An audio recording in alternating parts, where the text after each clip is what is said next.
ചുടുചോര കൊണ്ടു നമ്മൾ ഇനി നടനമാടണം.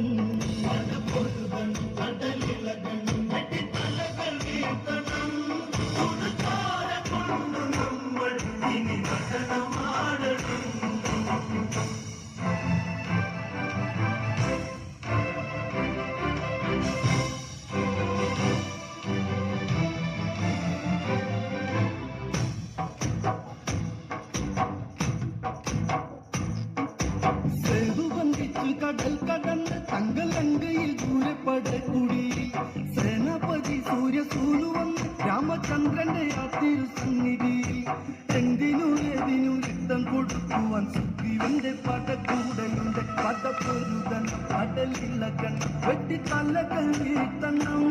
ചുടുചോര കൊണ്ടു നമ്മൾ ഇനി നടനമാടണം.